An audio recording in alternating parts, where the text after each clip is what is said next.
और कितनी महत्वता कलश की महाराज। आप लोगों से भी निवेदन है, चैत्रीय प्रतिपदा है आज, जिनके घर में ज़्यादा रोग हो, बीमारी हो, ज़्यादा तकलीफें आ रही हों, कष्ट बढ़ रहा हो, बीमारियां बढ़ रही हों, या भय लग रहा हो, डर लग रहा हो, हृदय चित्त में कहीं ना कहीं आपको भय का भान हो रहा हो, तो एक लोटा पानी, एक कलश में जल भर कर रख लीजिए और रात भर उसको रखे रहने दो। नवरात्र चल रहा है, उस कलश को रात भर रखकर सुबह सुबह उस कलश में एक बेलपत्र डालकर उस जल को नीम के पेड़ के नीचे, जहां चैत्री नवरात्रि में नीम के पेड़ के नीचे सारी विद्याएं, आद्य शक्तियां, सारी देवी उस नीम के पेड़ के नीचे विराजमान रहती हैं। उस कलश में एक बेलपत्र डालकर रात भर रखकर उस जल को पूरे घर में घुमाकर उस नीम के पेड़ के नीचे समर्पित कर दीजिए महाराज। घर में भय लगना बंद हो जाएगा, कोई बड़ी बीमारी आपको घेरेगी नहीं और उस बीमारी से, उस रोग से आप मुक्त रहेंगे। उस बीमारी से, उस रोग से आप मुक्त पाएंगे, वो बीमारी आपको घेर नहीं पाएगी। कलश का इस भगवान निर्मित कर दिए। ये कलश मेरा प्रतिबिंब है। अब कलश मेरा प्रतिबिंब है ये तो कहा, पर भगवान शिव के पास में आकर स्वयं कामदेव की धर्म पत्नी रति रो पड़ी। आंखों से आंसू बह रहा है। कामदेव की धर्मपत्नी रति रो रही है। शिवजी अपनी साधना में लीन थे।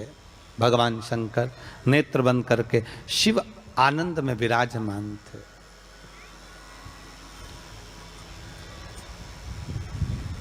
नेत्र बंद बाबा।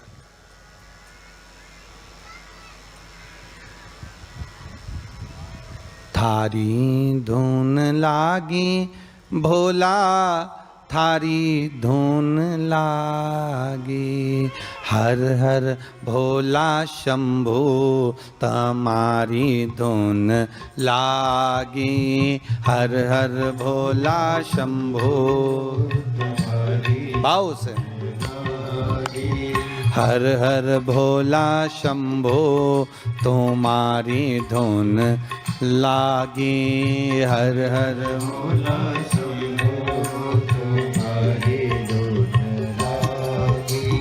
पार्वती का प्यारा तुम्हारी धुन लागी, पार्वती का प्यारा तुम्हारी धुन लागी, ओ पार्वती का प्यारा तुम्हारी धुन लागी, पार्वती का प्यारा तुम्हारी धुन लागी, ओ हर हर भोला शंभो तुम्हारी धुन लागी, हर हर भोला शंभो, ओ हर हर भोला शंभो तुम्हारी धुन लागी, हर हर भोला शंभो तुम्हारी धुन लागी। सब गाइए।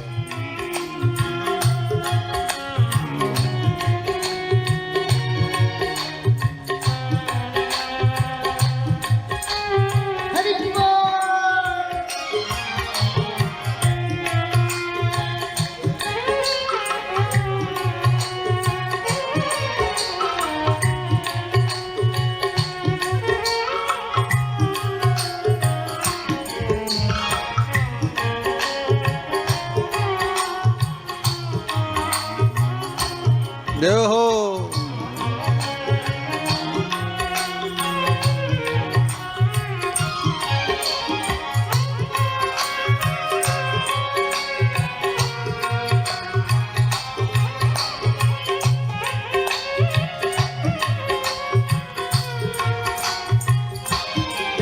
ओ सिर पे गंगाधारी तुम्हारी धुन लागी, सिर पे गंगाधारी तुम्हारी धुन लागी, ओ सिर पे गंगाधारी तुम्हारी धुन लागी, सिर पे गंगाधारी तुम्हारी धुन लागी। ओ पार्वती का प्यारा तुम्हारी धुन लागी, पार्वती का प्यारा तुम्हारी धुन लागी। ओ पार्वती का प्यारा तुम्हारी धुन लागी, पार्वती का प्यारा तुम्हारी धुन लागी। ओहो।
माँ गौरा जी का प्यारा तुम्हारी धुन लागी, माँ गौरा जी का प्यारा तुम्हारी धुन लागी। ओ माँ गौरा जी का प्यारा तुम्हारी धुन लागी, माँ गौरा जी का प्यारा तुम्हारी धुन लागी। ओ हर हर भोला शंभो तुम्हारी धुन लागी, हर हर भोला शंभो तुम्हारी धुन लागी। ओ हर हर भोला शंभो तुम्हारी धुन लागी, हर हर भोला शंभो तुम्हारी धुन लागी। हो।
गढ़दानी त्रिकालदर्शी कैलाशी शंभु के पास में उस समय पर कामदेव की धर्म पत्नी रति भी आ, जिसके नयनों में जल भरा हुआ।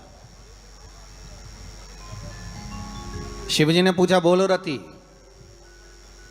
आप और यहां जब आपका पति जलकर भस्म हुआ तो हमने वर दिया था आपके पति को कि ये भगवान कृष्ण का पुत्र बनकर मिलेगा आपको, फिर क्यों आप यहां पर आई हो? क्या हो गया ऐसा? क्या चाहती हो आप? फिर आने का कारण क्या है आपका? किस लिए पधारी हो आप? महाराज, मेरा पति जो जलकर भस्म हुआ था, उसके भस्म होने पर मेरे ऊपर भी केस लगाया। तो भाई केस तुम्हारे ऊपर किसने लगा दिया? ऐसा क्या हो गया कि तुम यहां मेरे पास में आई? प्रभु, बात इतनी सी है कि मेरा पति जब आपके नेत्रों की ज्वाला द्वारा जलकर भस्म हो रहा था, उस समय पर वो आम के पेड़ पर बैठा हुआ था।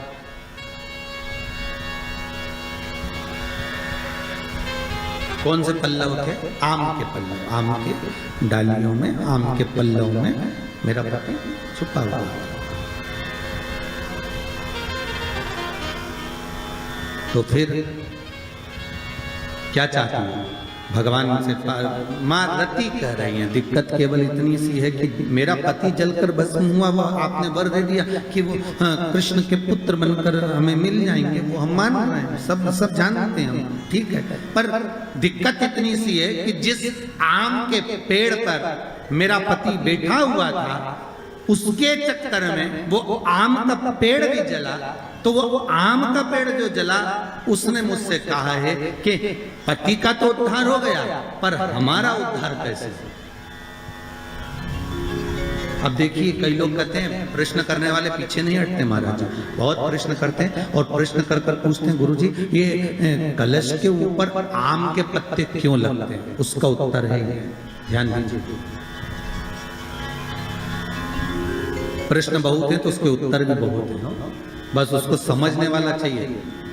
और आप लोगों को तो आज बहुत बहुत भगवान ने कृपा करी है, जो आप पहले दिन ही कलश स्थापना होती है और पहले दिन ही आपको ये ज्ञान हो जाए कि बच्चे पूछें कि कलश क्यों रखा जाता है, कलश के ऊपर आम के पत्ते क्यों लगाए जाते हैं, कलश के ऊपर नारियल क्यों रखा जाता है, कलश के ऊपर 9 बार मोली क्यों बांधी जाती है, मोली मतलब लच्छा नाड़ा 9 बार क्यों लपेटा जाता है नारियल के ऊपर, कलश के ऊपर जब रखते हैं।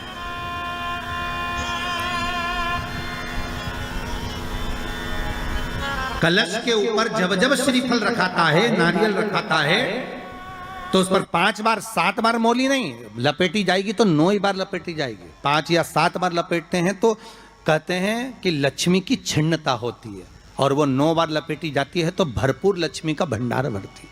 क्यों क्यों कहते हैं उसे?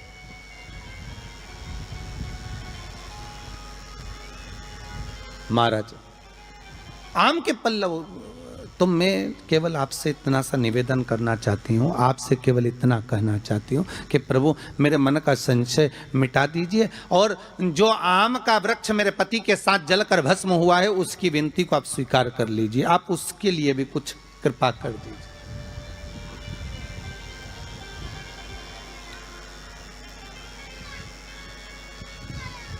इसी को कृपा कहते हैं, इसी को करुणा कहते हैं, इसी को दया कहते हैं। भगवान बोले, अब आप आई हो रति, ठीक है, मांगो क्या चाहिए, बस इतनी कृपा कर दीजिए कि आम के वृक्ष का भी उद्धार कर दो।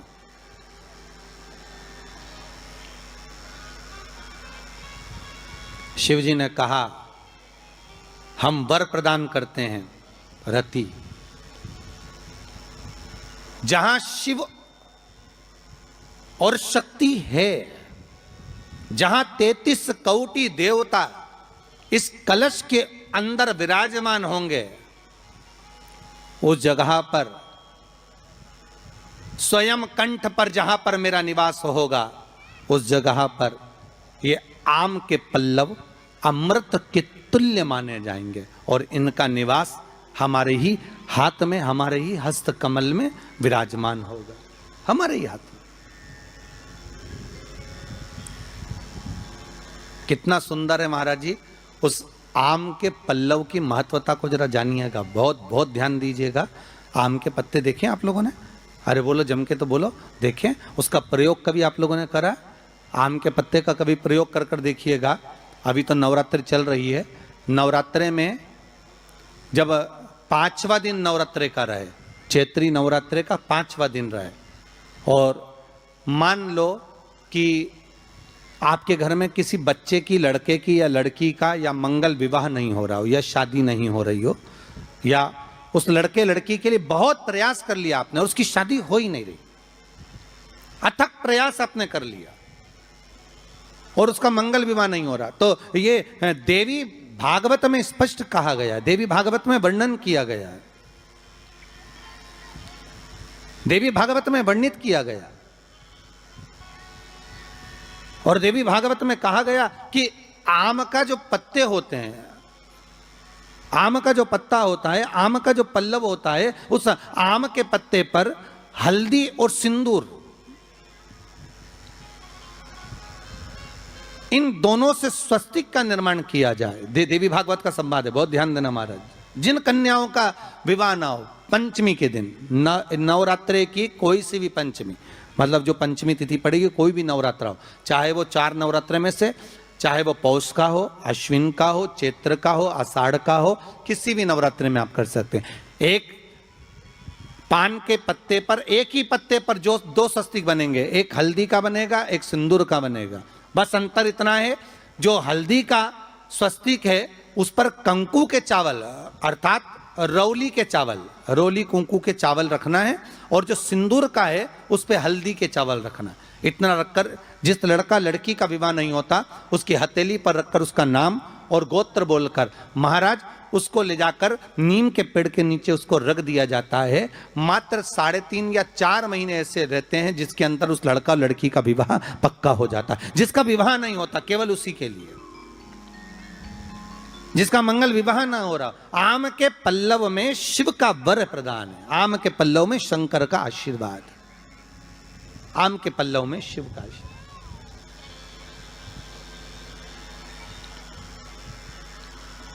भगवान भूत भावन भूतेश्वर मेरे शिव, मेरे करुणा सागर, मेरे शंकर, मेरे त्रिकालदर्शी, मेरे कैलाशी, मेरे भोलेनाथ स्वतः कह रहे हैं, हरिरति तुम रोती क्यों है, तुम्हारे रोने का कारण क्या है? प्रभु मेरे पति के साथ ये आम का पेड़ भी जलकर भस्म हुआ, आम का पेड़। भागवत जी किस किसने सुनी है? हाथ उठाओ जरा, जिन जिन ने भागवत जी सुनी है। आप लोगों ने सुनी है भागवत? रखिए हाथ।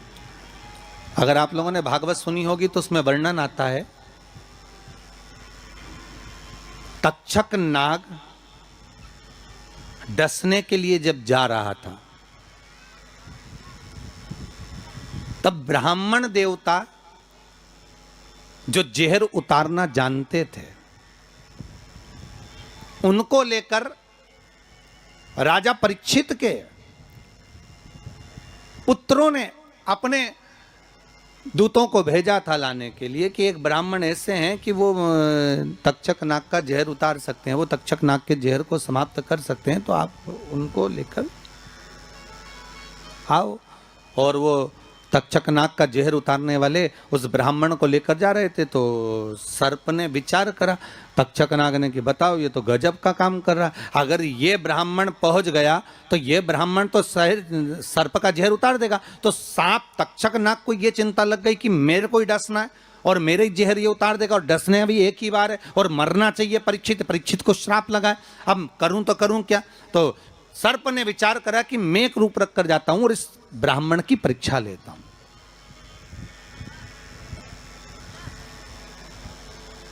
सर्प रूप रख कर गया, भागवत आप लोगों ने श्रवण करी होगी।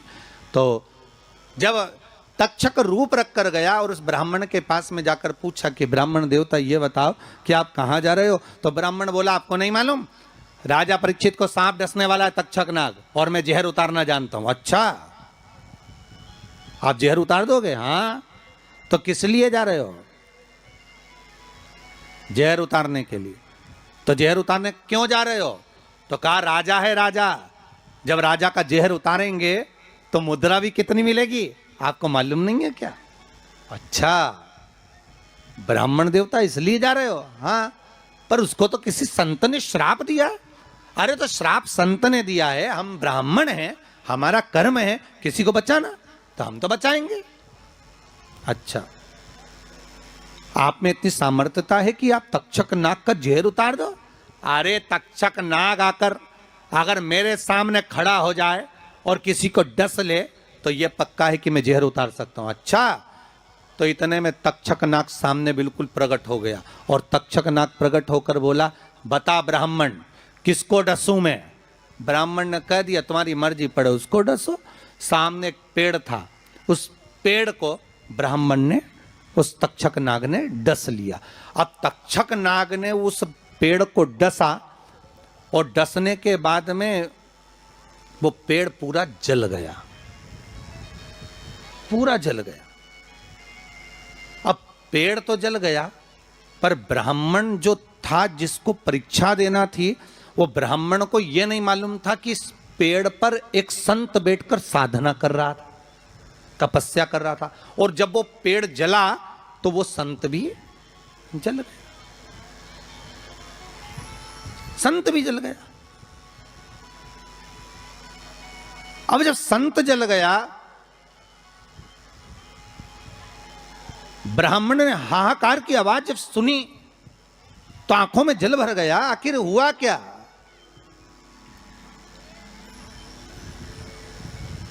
ये संत जल कैसे गया? तो कहा इसके जलने का कारण केवल इतना है कि अब आप जीवित करो, इस पेड़ को हरा भरा करो, इस पेड़ को हरा भरा कर दीजिए।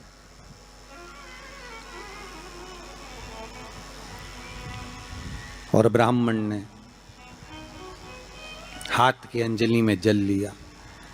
हाथ की अंजलि में जल लेकर ब्राह्मण उस जल को पेड़ के ऊपर छीट रहे थे, तो सबसे पहले ब्राह्मण ने यह मन में सोचा कि भोलेनाथ शंभु त्रिकालदर्शी है, कैलाशी, कृपा ऐसी करना कि सबसे पहले जो पेड़ पर जो संत बैठा था वो जीवित होना चाहिए।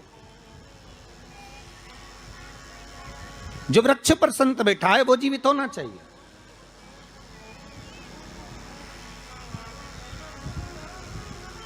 हाथ का जल ब्राह्मण ने जैसे ही छोड़ा, छोड़ते से ही पेड़ भी हरा भरा हो गया और उसके ऊपर जो संत बैठे थे वो भी जीवित हो गए। जीवित हो गए तो तक्षक नाग को ये लगा कि इसने एक जले हुए पेड़ को जीवित कर दिया, वापिस हरा भरा कर दिया, और इसने ऊपर बैठे हुए संत को वापिस जीवित कर दिया। तो ये पक्का है कि मतलब ये तक्षक नाग का जहर, मतलब मेरा जहर राजा परीक्षित को उतार सकता है। तो तक्षक नाग ने अपनी बात को पलटा और पलट कर कहा, महाराज जी हाथ जोड़कर निवेदन करता हूं, जितना राजा परीक्षित के पुत्र आपको धन देंगे उससे 1000 गुना धन मैं आपको देता हूं। ब्राह्मण ने कहा ठीक है, अगर दक्षिणा से बड़ी दक्षिणा हमको एक ही जगह पर मिल रही है तो फिर हमें जाने की जरूरत क्या। ब्राह्मण ने दक्षिणा ली, वापिस मुड़ गया, वापिस मुड़ गया।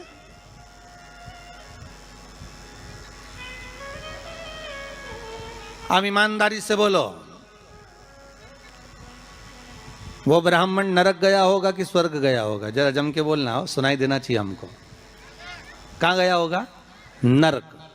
काय में लिखा है? देवी भागवत में।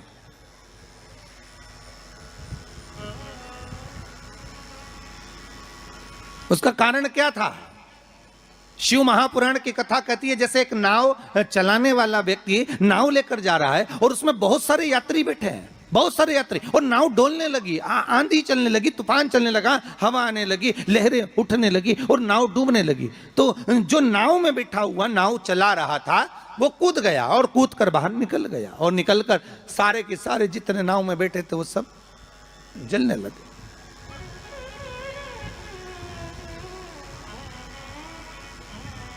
जितने नाव के अंदर बैठे थे वो सारे के सारे जलने लगे।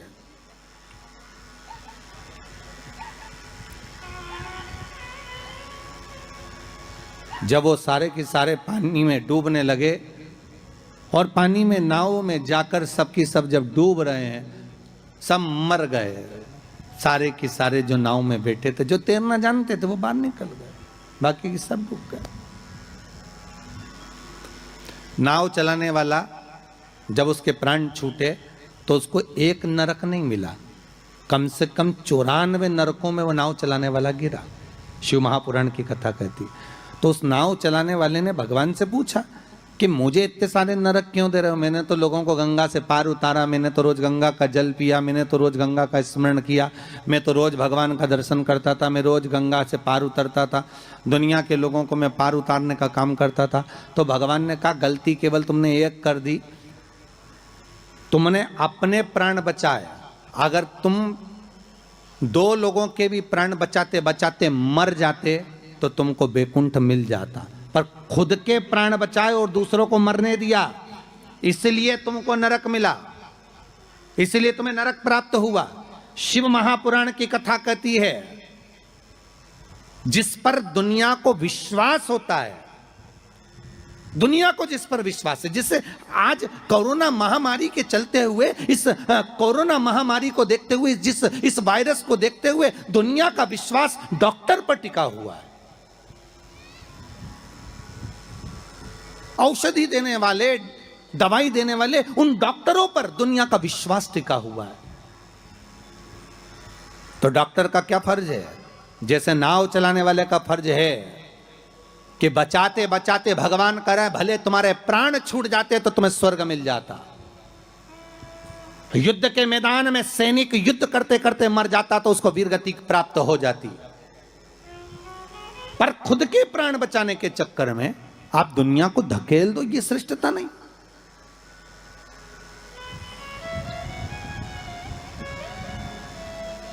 ये इसमें श्रेष्ठता नहीं।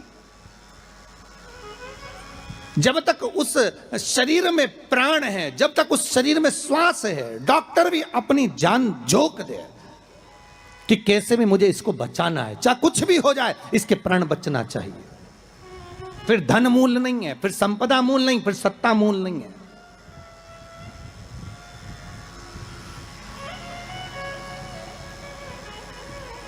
वो नाव चलाने वाले को 94 नरक भोगना पड़े।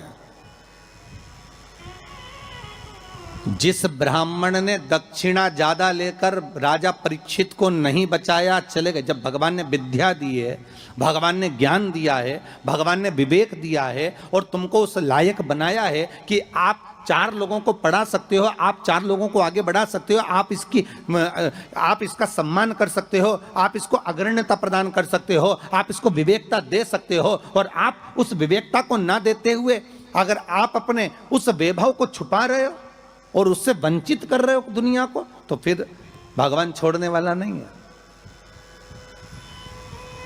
नरक भोगना।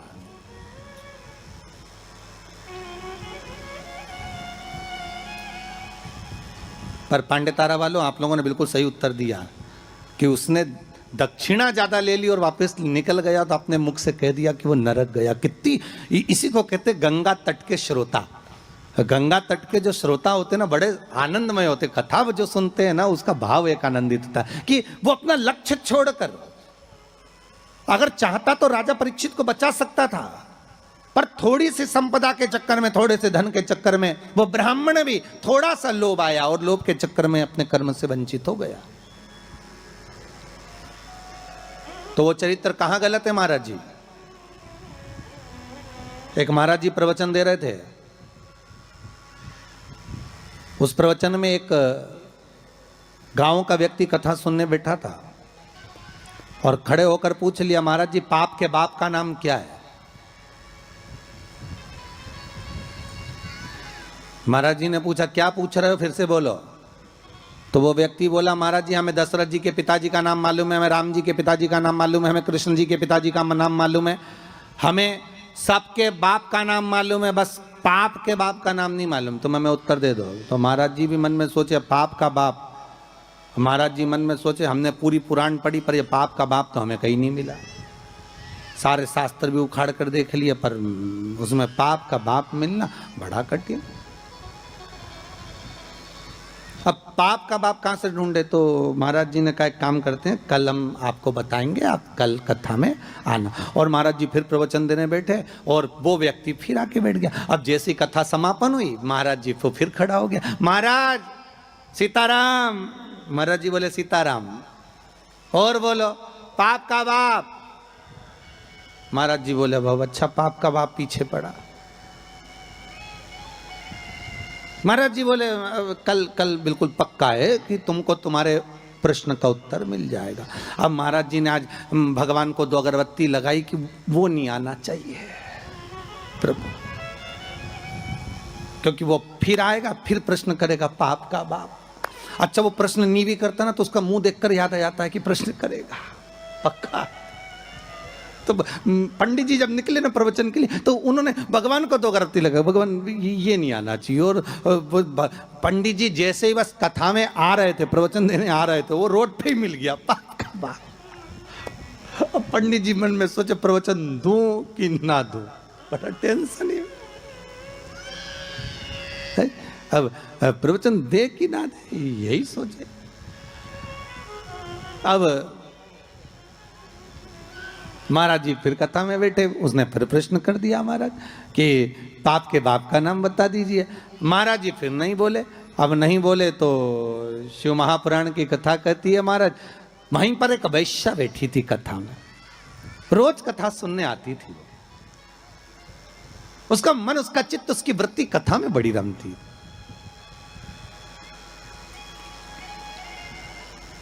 जिसके मन में शिव महापुराण की कथा समा गई ना तो वो प्रयास करता है कि कुछ भी कर कर जहां कथा हो रही है ना, भले 40 किलोमीटर है, 50 किलोमीटर है, 100 किलोमीटर है, पर एक बार तो मैं चली जाऊं। जिसके मन में शंकर आ गया ना तो वो छोड़ नहीं सकता।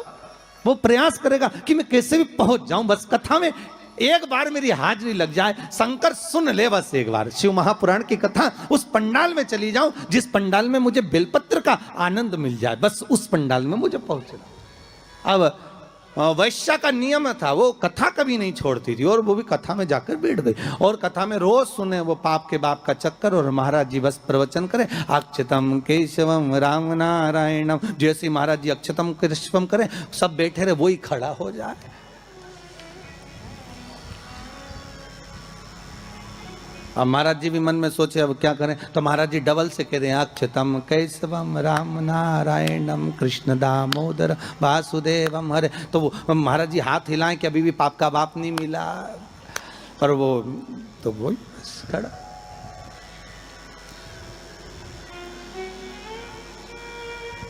आज वेश्या ने कह दिया गुरुदेव आपसे एक निवेदन है मेरा। बोलिए। मैं वेश्या हूं, छुपाया नहीं। संत सदगुरु भगवान माता पिता इनसे कभी नहीं छुपाना अपने को, छुपाकर जाएंगे भी का।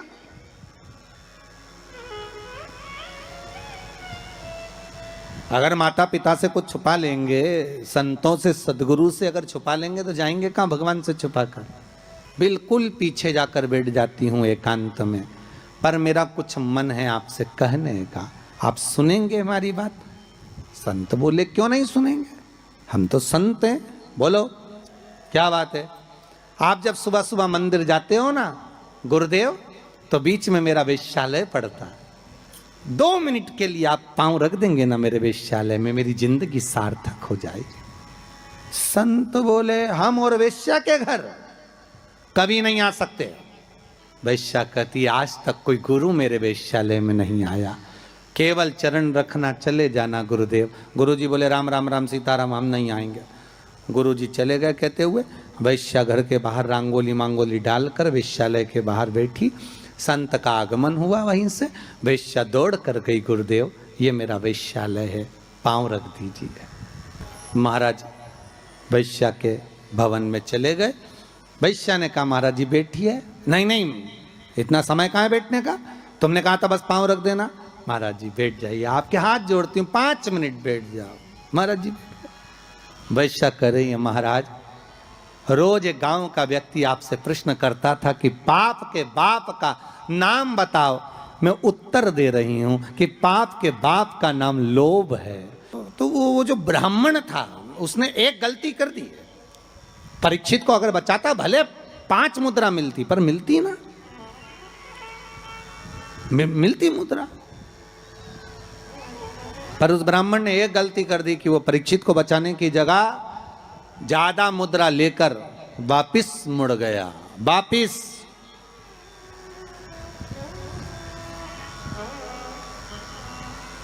जहां से ब्राह्मण वापिस मुड़ा था, आज भी अगर आप सुखताल जाएं, जहां सुखदेव जी महाराज ने राजा परीक्षित को कथा सुनाई थी, तक्षक नाग जहां आया था इस ब्राह्मण की परीक्षा लेने के लिए, और ब्राह्मण जहां से वापिस मुड़ा उस गांव का नाम है मोड़ना। आज भी उस गांव का नाम मोड़ना, वहां से मुड़ गया था वापिस ब्राह्मण, वापिस चला गया।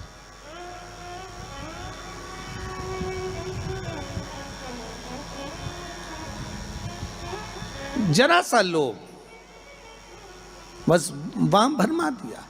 शिव महापुराण की कथा कहती है, आम के पल्लव में जो छुपा था कामदेव, जब भस्म हुए वो आम के पल्लव ने मां रति से प्रार्थना करी और रति ने उस आम के पल्लव का उद्धार कर दिया। संसार सागर में अगर हमारा जन्म हुआ है, मनुष्य की अगर देह मिली है, मानव का जी शरीर मिला है, मानव की अगर योनि मिली है, 84 लाख योनियों में सर्वश्रेष्ठ है मानव का शरीर, जिसको पाने के लिए देवता भी तरसते हैं। हाथ जोड़कर देवता भी भगवान से कहते हैं हमें मनुष्य बनना, हमें मानव बनना। देवताओं को भी ये योनि नहीं प्राप्त होती। क्यों?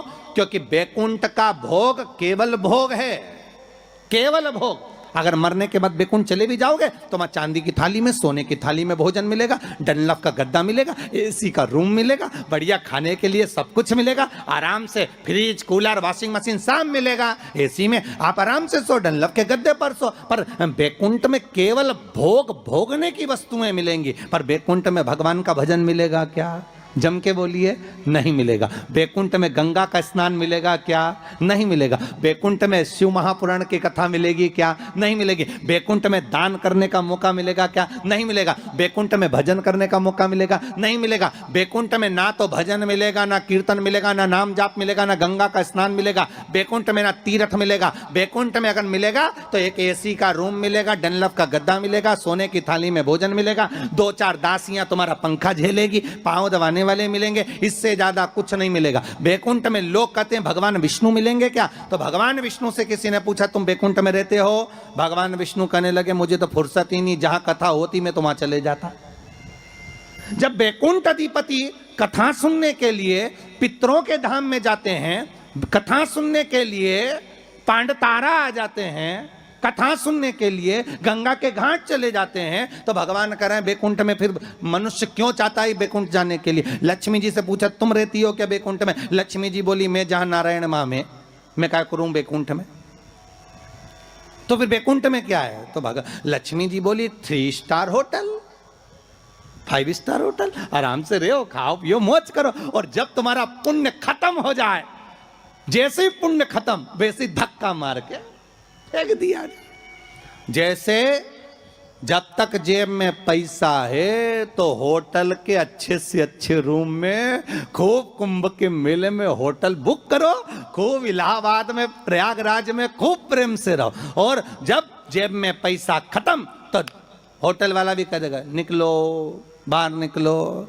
तो होटल वाले से क्योंकि हमने 1 महीने का पैसा दिया था, 2 दिन तो ज्यादा रह जाने दे, 2 दिन क्या 24 घंटा ज्यादा नहीं रहने देगा। पैसा खत्म तो निकल कर बाहर जाओ, पैसा हो जमा करो, फिर रूम में रहो। उसी तरह बैकुंठ में जितना पुण्य है उसके बल पे रह लो, जैसे ही पुण्य समाप्त,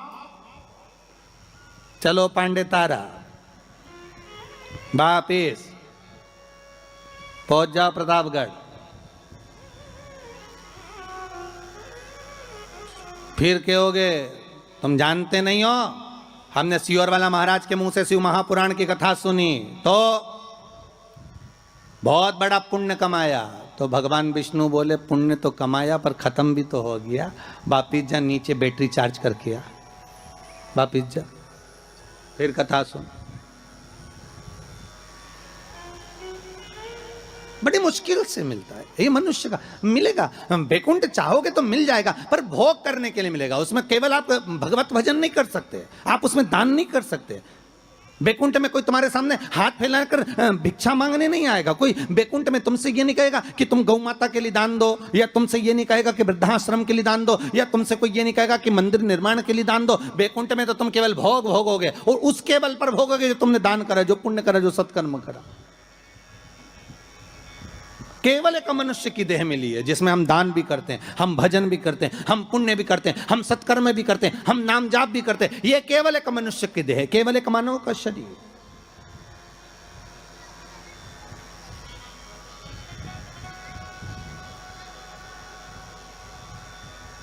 इसके सिवाय कहीं सुख नहीं। 84 लाख योनियों में श्रेष्ठ योनि मानव की, और उसको हम गंवा दे महाराज तो वो बेकार। आम के पल्लव के लिए रति आकर कहती है। संसार वासियों से हमारा यही निवेदन है कि आप किसी के लिए कुछ नहीं कर सकते तो कम से कम फोन लगाकर इतना तो कह सकते हो, कथा आ रही है, टीवी चैनल पर चल रही है, 4 बजे से 7 बजे तक चल रही है, जरूर सुनना। कोरोना महामारी चल रही है, कम से कम कथा सुनकर इस हृदय को विल पावर मजबूत होगा। कथा सुनकर अपने को एनर्जी प्राप्त होगी। कथा सुनकर हम आद्य शक्ति जगदम्बा का आराधना कर सकते हैं। कथा को सुनकर ये नवरात्रे में शंकर की कथा का अनुमोदन कर कर इस कोरोना महामारी से हम लड़ सकते हैं, इसको भगा सकते हैं, क्योंकि अपने भीतर का पावर प्रबल होना चाहिए। आधे से ज्यादा लोग हॉस्पिटल में इसलिए मर रहे हैं क्योंकि उनको भय लग रहा है, कोरोना लग गया, कोरोना लग गया। बेचारा अच्छा भी हो गया तो भी मर जा रही है। किसी ने पूछा गुरुजी पिछले साल तो आया था यह कोरोना, अब की बार फिर आ गया। हमने कहा जन्मदिन मनाने आया है। अब पार्टी कितनी बड़ी करता है ये तो उसके ऊपर है, और पार्टी में कितनों को निमंत्रण देता है ये वही जान सकता है। और जो जो उसकी पार्टी में गया वो निपट गया। इसलिए निवेदन है, अभी जन्मदिन पार्टी में बिल्कुल मत जाना कोरोना की, अर्थात सोशल डिस्टेंसिंग बनाकर रखो। और आपसे भी निवेदन है, जितने लोग कथा में सुनने आ रहे हो ना, कम से कम दूरी बनाकर रखना, या फिर एक लकड़ी लेके चलो इतनी बड़ी सटैया, नपती करो यहाँ से यहाँ से यहाँ से यहाँ से, जो पास में बैठा मिले तो बिल्कुल उधर। अरे कितना बड़ा जगह दिया है? कितनी बड़ी जगह है, आराम से तुम लोग तो बढ़िया चकाचक, तुम्हारी मर्जी पड़े तो एक एक पलंग भी लिया, तुम तो नहीं सोई, तुम कथा सुन रहे हो। इतनी बड़ी जगह, ओ उसमें भी इतनी बड़ी जगह होने के बाद कई माताओं की आदत रहती पर बैठेगी वहीं खसक के लाए, अच्छा यहीं बैठ जा, अरे बैठ जा।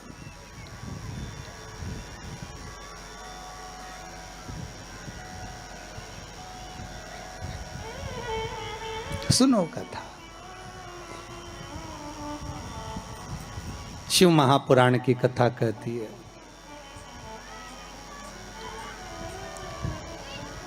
उस कलश पर आम के पल्लव शिव का वर है। किसका वर है ये? शंकर का।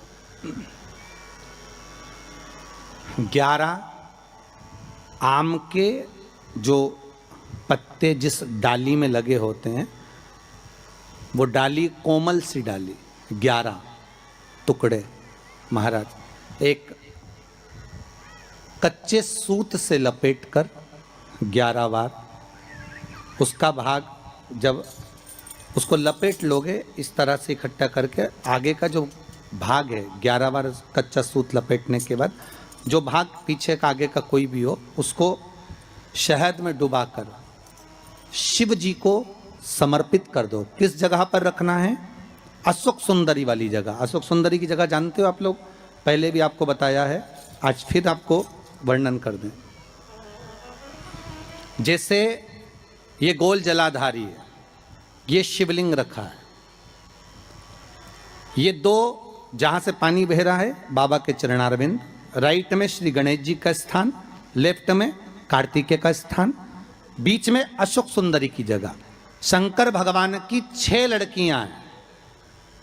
भगवान शंकर के 13 बच्चे, 13 बच्चों में से 6 लड़कियां, उस 6 लड़कियों में से एक लड़की का स्थान, भगवान शंकर की एक बेटी का स्थान, अशोक सुंदरी का स्थान सामने। पद्म पुराण में स्पष्ट किया ये स्थान अशोक सुंदरी का। शंकर भगवान की जलाधारी में पार्वती जी का हस्त कमल, ऊपर से जो एक एक बूंद पानी गिरता है, ये शंकर भगवान की 5 लड़कियों का स्थान है। जया, विषहरा, शामरी बारी, दौतली और देव। शंकर भगवान की 5 लड़कियां भगवान शंकर के मस्तक पे जल की धार गिरा रही हैं। बीच में जो अशोक सुंदरी का स्थान है महाराज, उस जगह पर शहद का मुख, जो शहद आपने भिंगोया है, उस शहद का मुख शंकर जी की ओर कर कर इसी चैत्र के महीने में, इन्हीं नवरात्रि में शंकर भगवान के उस अशोक सुंदरी की जगह पर शहद का भाग शिव जी की ओर रख दें। महाराज, अगर घर में संपदा की कमी हो या कोई पैसा खा गया हो, रुपया नहीं दे रहा हो, पैसा अटक गया हो, तो उस शहद को शिव जी की ओर मुख कर कर उस आम के पल्लव की जो डंडी है उसको 11 डंडी को वहां रख दीजिए और उससे अपनी कामना कर कर आ जाइए। हो सके उस शहद में से थोड़ा सा शहद किसी रुमाल पर, किसी कपड़े में लगाकर उसको रख लीजिए। जिस व्यक्ति से पैसे लेना है, जिस व्यक्ति से पैसे मांग रहे हो, उससे एक बार जाकर मिल लीजिए, एक बार उसको खबर कर दीजिए। बाबा चाहेगा भोलेनाथ तो नवरात्रि में ही पैसा वापिस आ जाएगा, अगर शिव कृपा कर दे। ये बाबा की करुणा। आम का पल्लव कोई साधारण नहीं जिसको कलश के ऊपर रखा जाता है, शिव की कृपा। जिस आम के पेड़ पर स्वयं कामदेव चढ़कर भगवान शंकर के तीसरे नेत्र द्वारा जलकर भस्म हो जाते हैं, वो आम का पेड़ साधारण नहीं हो सकता।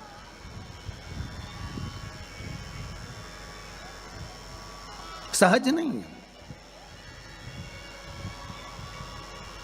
और वैसे भी शिव शिव है महाराज। भोलेनाथ से निराला यहाँ कोई नहीं, भोलेनाथ से निराला यहाँ कोई नहीं, भोलेनाथ से निराला यहाँ कोई नहीं, भोलेनाथ से निराला यहाँ कोई नहीं, कोई नहीं रे यहाँ कोई नहीं, कोई नहीं रे यहाँ कोई नहीं, कोई नहीं रे यहाँ कोई नहीं, कोई नहीं रे यहाँ कोई नहीं, भोलेनाथ से निराला यहाँ भोलेनाथ से निराला यहाँ कोई नहीं। आओ।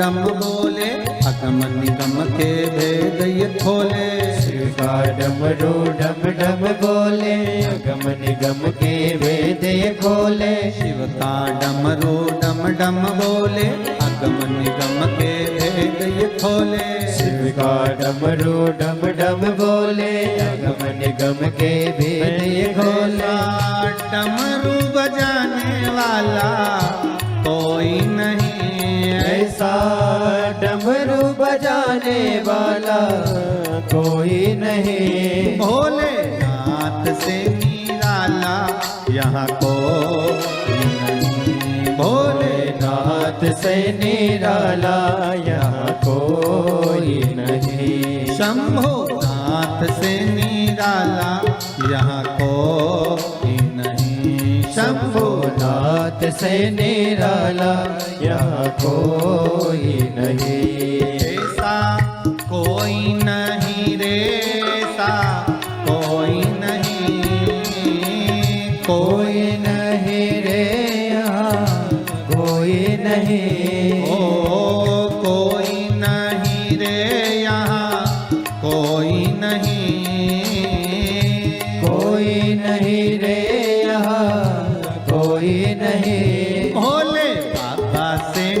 निराला यहाँ कोई भोले बाबा से निराला यहाँ कोई नहीं। ओहो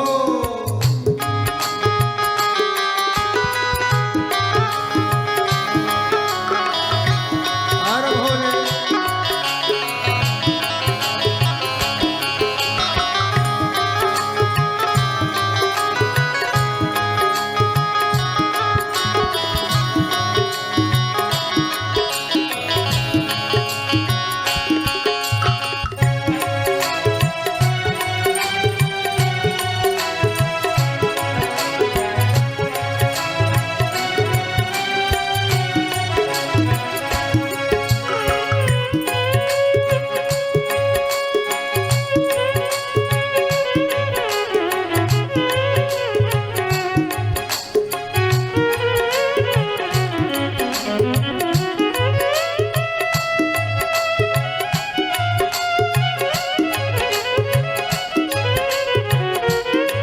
हर भोले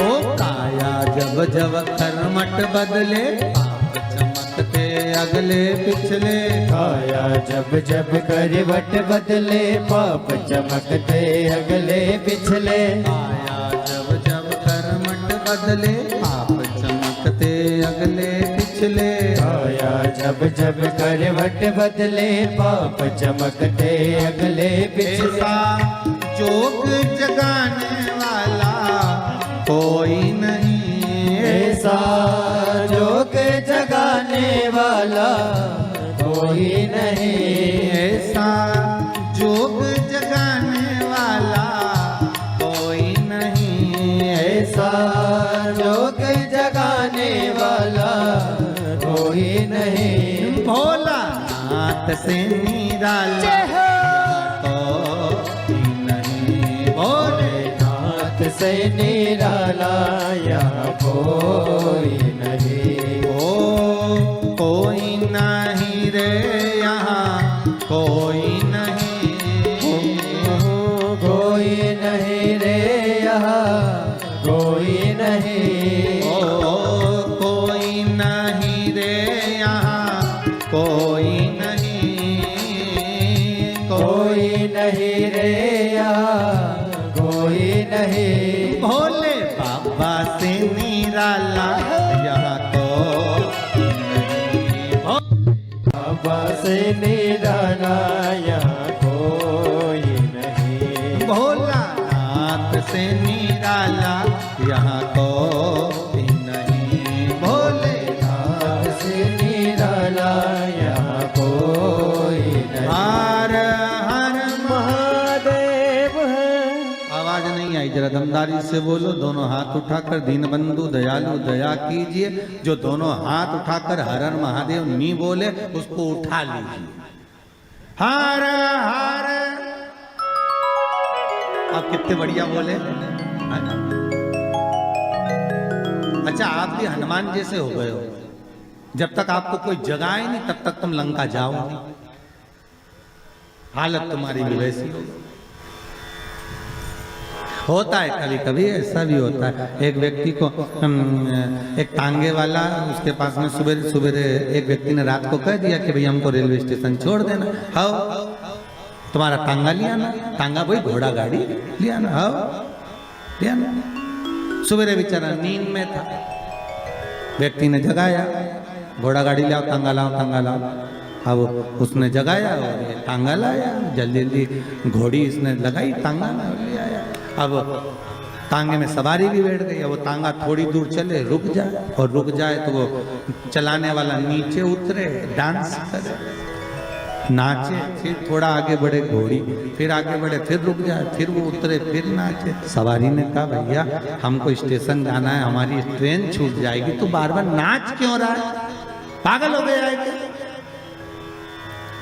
उसने कहा दिक्कत कुछ नहीं, दिक्कत इतनी सी है, हमारे पास में 2 घोड़ी, ठीक है, एक टांगे की, एक बारात की। बारात की जो घोड़ी है वो टांगे में आ गई है, जब तक इसके आगे नाचो नहीं तब तक ये आगे बढ़ हो जाता है, कभी कभी ऐसा भी होता है। तो जब तक बोलो नहीं तो हर हर महादेव लोग बोले।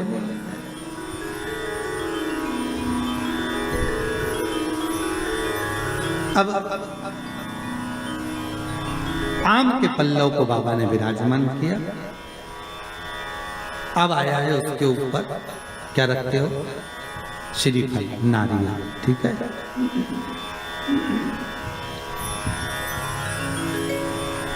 नारियल कौन, अब उसका भी प्रसंग शिव महापुराण में, स्कंद पुराण में बड़ा सुंदर है, ठीक है। भगवान शंकर और पार्वती विराजमान है कैलाश पर्वत पर।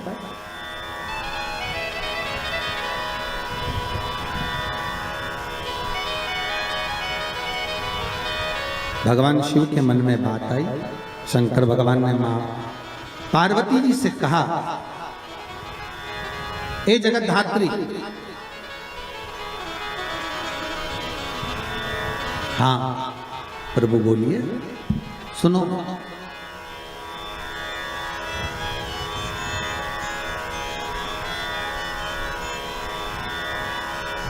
पार्वती जी का एक नाम है हेमलता। क्या नाम है? हेमलता। कई लोगों ने पूछा कि ये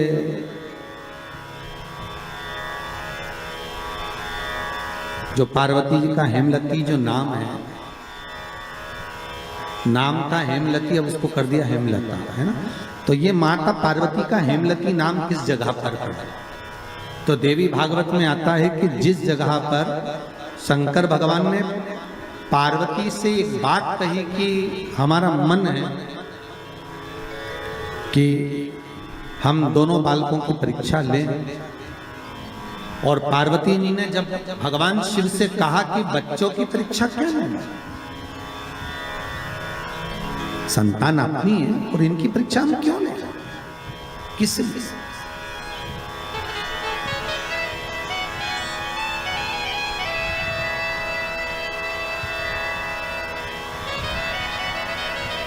मां पार्वती का जो नाम है हेमलती, हेमलता, इसका कारण केवल इतना था कि ये अपने पति को भी ज्ञान दे देती थी।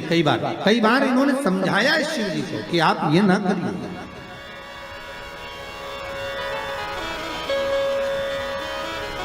आप मत करो परीक्षा, मत करो, पर शिव तो शिव थे।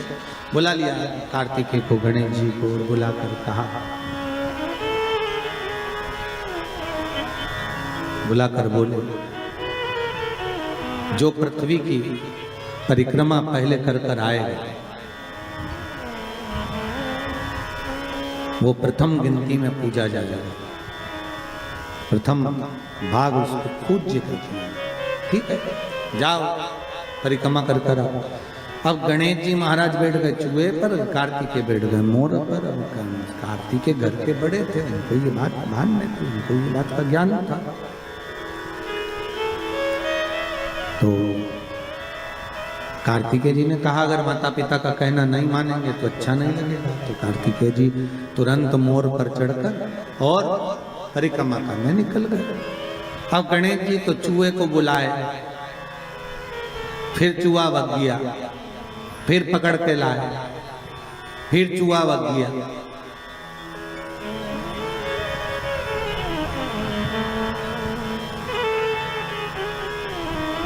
अच्छा, गणेश पुराण में लिखा है नंदी और भृंगी, शंकर भगवान के ये दोनों गण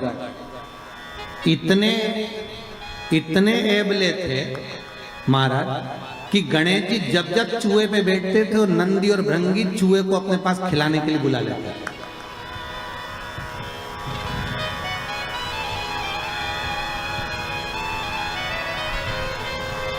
इनकी आदत थी दोनों की। अब जैसे ही परिक्रमा की बारी आई तो गणेश जी को, जैसे ही गणेश जी चूहे को बुलाए और नंदी भृंगी चूहे के सामने थोड़ा सा सामान डाल कर चूहा मार। अब बड़ी तकलीफ। गणेश जी को लगा कि आखिर कारण क्या है, तो गणेश जी ने देख लिया कि ये नंदी भृंगी ने करी है हरकत, तो नंदी भृंगी को देखकर कह दिया, आप नंदीश्वर, ये अच्छी बात नहीं है, आप मेरा चूहा बार बार बुला लेते हो, तो तुम ले जाओ चूहे को, जा। अब उन्होंने चूहे पर बैठ गए। बैठकर जैसे चले शंकर जी के पास में, तो शिव जी को प्रणाम कर कर कहा, पिताजी परिक्रमा करने जा रहा हूं। शंकर बोले जा। अब इनको क्या मालूम था कि यहीं लगा लेगा।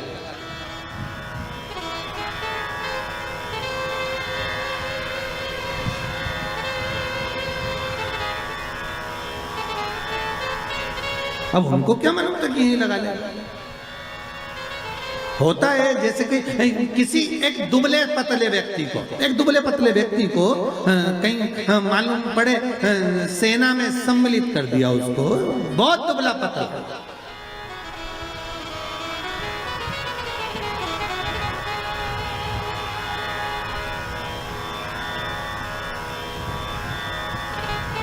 और उससे कहा जाए तो अफगानिस्तान की ओर से लड़ेगा, ले ये गोला बम का और ले जा। और उसने कहा मेरे में इतना जुनून है कि मैं पूरे देश को उड़ा दूंगा और अफगानिस्तान को जिता दूंगा। और मालूम पड़े उसको भेज दिया और इतना बड़ा बम देके भेजा। और मालूम पड़े जैसे ये बॉर्डर पे पहुंचा और तेजी से हवा चल गई तो घूम गया। मालूम पड़े वही उठाकर अफगानिस्तान पर फेंक दिया। अब जिस सेना से लड़ रहा था उसी सेना को निपटा दिया। अब सोचने में सब पड़ गए कि क्यों रे, तुझे लड़ने के लिए वहां भेजा था, बम फेंकना था वहां, तो क्या गलती मेरी थोड़ी ना, बम तुम्हें वहीं के लिए लेकर गया था, पर हवा गलत चल गई, उसने उड़ाकर मुंह इधर कर दिया तो बम इधर चल गया। गणेश जी से पूछा कि तुमको भेजा था कि तुम पृथ्वी की परिक्रमा करने जाओ, तो तुम ये क्या कर रहे हो? गणेश जी बोले, पिताजी शांत रहिए और परिक्रमा लगाने दीजिए। और परिक्रमा लगाई गणेश जी महाराज ने, एक नहीं 3, और 3 परिक्रमा लगा के सामने खड़े हो गए। पिताजी वर दीजिए। पिताजी ने पूछा काय का वर? पृथ्वी की परिक्रमा करके आया। शंकर भगवान बोले, बता मेरे आजू बाजू घूम लिया और क्या पृथ्वी की परिक्रमा करिए।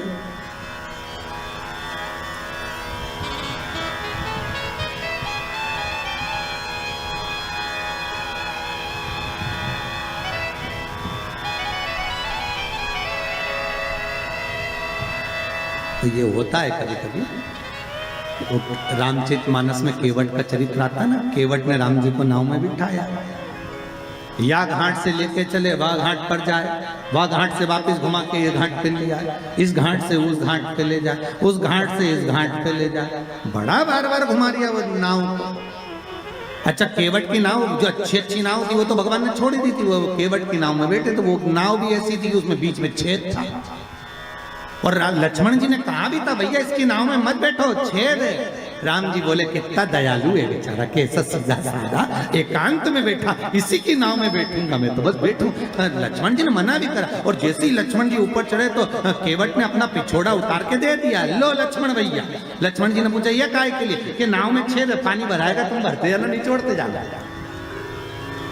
अब लक्ष्मण जी वो पानी को बार बार निचोड़ रहे, बार, और वो नाव को घुमाते जा रही है, यहाँ से वहां, बार बार इधर जाए उधर जाए उधर। तो इतने में सबसे ज्यादा गुस्सा किसको आना चाहिए बोलो? लक्ष्मण को आना चाहिए ना, कि मतलब हम तो निचोड़ निचोड़ के मर जाए। लक्ष्मण जी को जो क्रोध आया तो न राम जी को देखा, और राम जी लक्ष्मण जी की बात को जान गए। तो राम जी लक्ष्मण जी की बात को जानकर उन्होंने केवट से कहा, केवट जी प्रभु, ये घाट से वो घाट, वो घाट से ये घाट 10 चक्कर लगा दिए, हम थक गए, पार क्यों नहीं उतारता? केवट बोला, वाह प्रभु, तुम 10 चक्कर में थक गए, हमें 84 के चक्कर में पड़ो, हम नहीं थके। राम जी बोले, बहुत बेकार है, इससे मुंह मिलाना ही बेकार। राम जी नीचे बैठ गए। राम जी ने लक्ष्मण को इशारे में बोला, तू बोल। और लक्ष्मण जी उठ के खड़े हो गए, धनुष और बाण लेकर, रुक जा, अभी तेरे प्राणों को हरता हूं, अभी प्राणों को हरता हूं तेरे। क्या समझता है तू? परेशान कर रखा है। पार क्यों नहीं करता? इतने में केवट बोले, ए भैया लक्ष्मण, क्रोध तो दिखाना मत और ये समझना मत कि हम तुम्हें पहचानते नहीं है। तुम पूर्व में शेषनाग,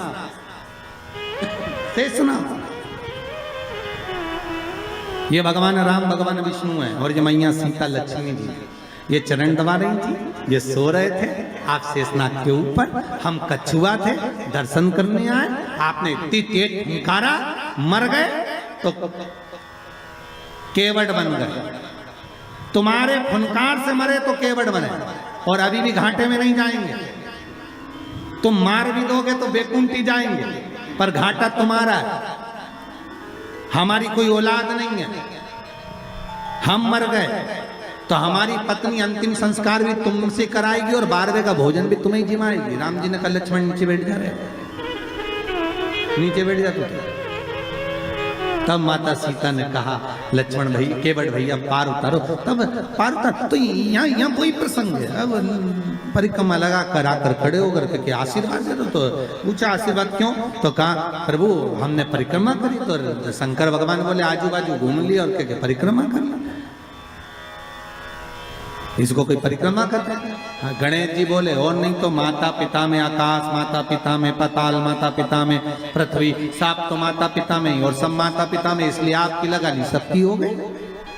शंकर जी खुश हो गए, शंकर जी ने आशीर्वाद दे दिया। अच्छा, बच्चों पर माँ बहुत देर में खुश होती है, पर पिता तुरंत पर्स खोल के 500 का नोट दे देता, जा माता और पिता में अंतर है। मम्मी पहले पूछेगी काय के पैसे चाहिए, ट्यूशन के, तो ट्यूशन के पैसे मैं दे दूंगी, पहले ट्यूशन वाली मिस का फोन तो आन दे मैडम का। मम्मी तू बार बार बस फोन का इंतजार कर दे, मैडम नेट से बोली पैसे लेके आना, मत दे। पापा के पास, पापा हाँ बेटा 500 रुपये चाहिए, काय के लिए? मैडम ने मंगाया, ये मम्मी भी माता को जा रही 50 बार बोल दिया इसको पैसे मत दिया करो, बच्चा बिगड़ जाएगा, पहले मुझसे तो पूछा करो। इतने में पति पत्नी से बोला अरे ओ जगदम्बा, कितनी बात पूछो तुझसे, तू शांति रख, मैंने दे दिया ना 500, देख लेंगे जो होगा। तो शंकर भगवान ने तुरंत वर दे दिया, प्रथम गिनती में तुम गिने जाओगे तथास्तु। पार्वती जी को तो मालूम ही नहीं पड़ा कि कब वर दे दिया, नहीं तो पार्वती जी तो खड़ी हो जाती। अब आ गए कार्तिक। कार्तिकेय ने आकर कहा दंडवत करता हूं पिताजी, प्रणाम, हम तुम्हें देवताओं की सेना के सेनापति बनाते हैं। कार्तिकेय की आंख से अश्रु बहे। देवताओं की सेना के सेनापति? क्या मैं प्रथम गिनती में नहीं आऊंगा? नहीं। क्यों? गणेश जी ने प्रथम गिनती में आ गए, गणेश जी ने परिक्रमा कर ली। किसकी करी? हमारी। पिताजी आपने कहा था पृथ्वी की परिक्रमा कर कर जो आएगा प्रथम गिनती में गिना जाएगा, तो पहली परिक्रमा पृथ्वी की तो मैंने करी, फिर गणेश ने नहीं। पार्वती जी उड़ गई, क्या बात है कार्तिकेय? कार्तिकेय ने कहा माँ पिताजी ने गलत निर्णय दे दिया। क्या गलत निर्णय दिया?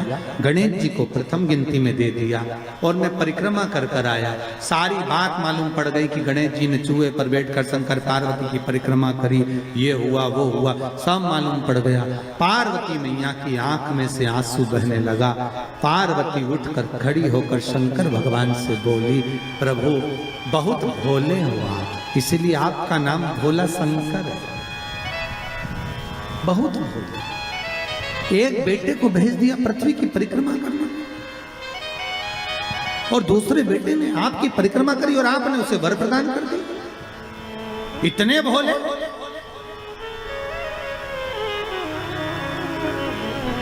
पुत्रों में भेद कर दिया।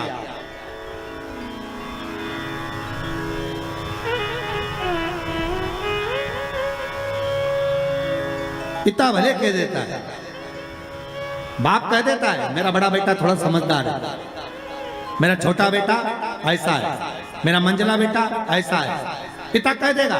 पर मां हमेशा कह देगी नहीं नहीं, मैंने बराबर का दूध पिलाया है, मेरे 4 बेटे 5 बेटे 6 बेटे 7 बेटे 3 बेटे 2 बेटे मेरे सब बराबर। ये माता का शब्द।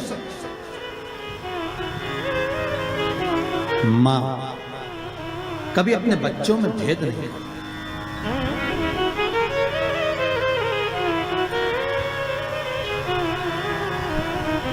पूत कपूत सुने हैं परना, माता सुनी कुमाता।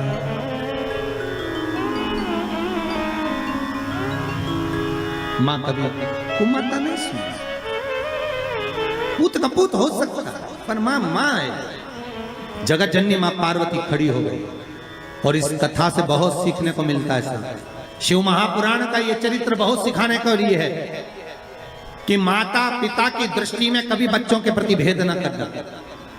कभी मत कहना, माँ से निवेदन है कि मेरा बड़ा बेटा अच्छा कि छोटा अच्छा, मंजला अच्छा कि संजला अच्छा, कभी मत कहना। क्यों? क्योंकि गेंद कभी भी किसी भी पाले में जा सकती है और किसी भी बहू से पाला पड़ सकता है। आप कभी मत करो। आपके 4-5 बच्चे हैं, आप हमेशा अच्छा बोलो, मेरे बच्चे सब बढ़िया, बड़ा बेटा बहुत बढ़िया, बड़ी बहू बहुत बढ़िया, छोटी बहू बहुत बढ़िया, उससे छोटी बहुत बढ़िया, उससे छोटी बहुत बढ़िया। क्यों? अपने को करना क्या, जिस बहू के यहाँ जाओ रबड़ी खाओ वापिस आ जाओ। अपन बुरा वाला करना।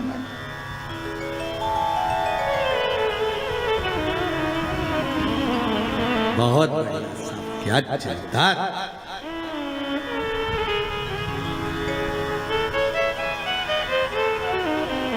बहुत जोरदार था, बहुत। मेरी बड़ी बहू बहुत बढ़िया, क्या जोरदार कपड़े सिलती है, क्या जोरदार दाल बघारती है। छोटी बहुत बढ़िया बच्चों को पढ़ाती है, इतनी बढ़िया पढ़ाने में, सब बच्चों को लेके बैठ जाती, पढ़ा लेती है। उससे छोटी क्या मांडना मांडती, क्या कपड़े सिलती। उससे छोटी वो भी बहुत जोरदार भोजन पकवान बनाती। जब माँ तारीफ करे तो उसके लिए सब बना, सब। जैसे शंकर भगवान कहाँ रहते हैं? जम के बोलिए शमशान। शमशान शिव जी का धाम, जहां पर सबकी शान सम है, उसी का नाम शमशान है। शमशान में जो जाता है वो राख का ढेर बन जाता है। राख का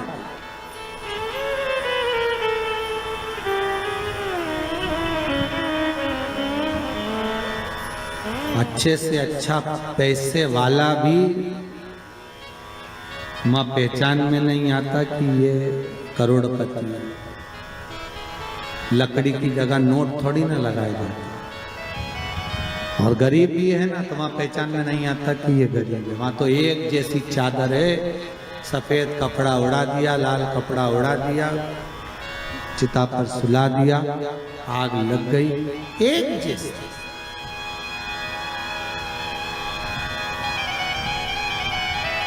कपड़े में भले चमक ना हो, पर चेहरे की चमक बता देती है कि ये कौन है। फिर वही बात कहूंगा, क्रीम की चमक 15 दिन, 20 दिन, 1 महीने रहेगी, पर अच्छे कर्म की चमक जीवन पर्यंत रहेगी। आपका कर्म हमेशा चमकता रहेगा। आप अच्छे कर्म करते रहिए, दान पुण्य सत्कर्म भजन कीर्तन स्मरण, ये श्वास चली ना चली, अंतिम श्वास कौन सी है किसको मालूम? 21,600 श्वास में से आखिरी सांस कौन सी है किसी को नहीं मालूम। अंतिम श्वास कौन सी है ये किसी को मालूम। थोड़ा रिटर्न बढ़ाइए भाई। अंतिम सांस कौन सी है ये किसको मालूम है?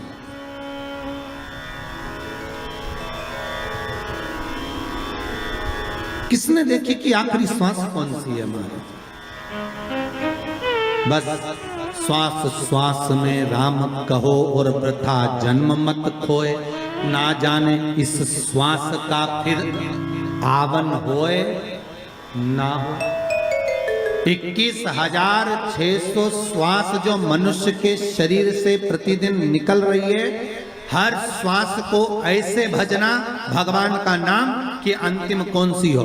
दान पुण्य संकीर्तन स्मरण अपने हाथों से कर लिया। और अब तो ये कोरोना महामारी में तो और नहीं मालूम पड़ रहा कि कब मालूम पड़े तेरा बामण भी जिम पाएंगे कि नहीं जिम पाएंगे, वो स्थिति है।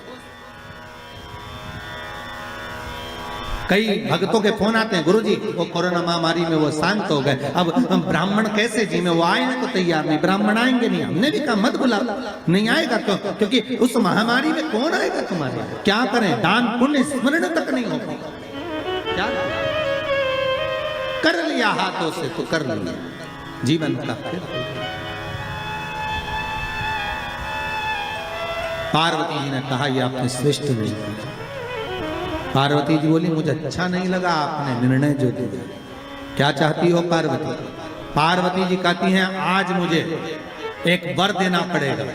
बोलिए क्या वर चाहिए? भोलेनाथ मुझे वर ये चाहिए कि आज के बाद आपकी कोई परिक्रमा ही ना हो। मुझे वर दे दो कि शंकर की परिक्रमा कभी नहीं होगी।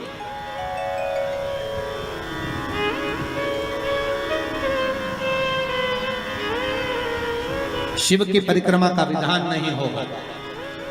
शंकर भगवान ने पार्वती को तथास्तु कह दिया।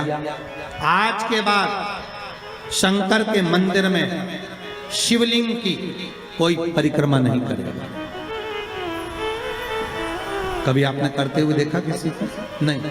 शंकर की परिक्रमा होगी तो आधी यहां से चालू होगी, वहां तक जाओगे फिर वापस आ जाओगे। यहां तक शिव महापुराण की कथा कहती है कि शंकर की आरती के बाद जो परिक्रमा भी होती है ना, वो भी पूरी नहीं करना चाहिए, आदि कर कर वापस हो जाना चाहिए। शिव की आरती के बाद कई लोग शंकर जी की आरती उतारने के बाद जब परिक्रमा करते हैं ना, आरती की थाली लेकर चारों तरफ घूमते हैं, उसको भी आधा घूमो और आधे में वापिस। शिव परिक्रमा करना वर दीजिए, आप वर प्रदान करो, हमें वर दे दो। पार्वती मैं तुझे वर देता हूं कि शिव की परिक्रमा आप कोई नहीं करे, और अगर शंकर की परिक्रमा कोई भूल से भी करेगा तो उसको दोष लगेगा, उसका पुण्य छिन्न होगा। इसलिए शंकर की परिक्रमा लोग नहीं करते, क्योंकि उनने जो दान करा, पुण्य करा, सत्कर्म करा, भजन करा, कीर्तन करा, उसका पुण्य धीरे धीरे धीरे धीरे समाप्त होते चले जाता है, उस पुण्य की छिन्नता होती है।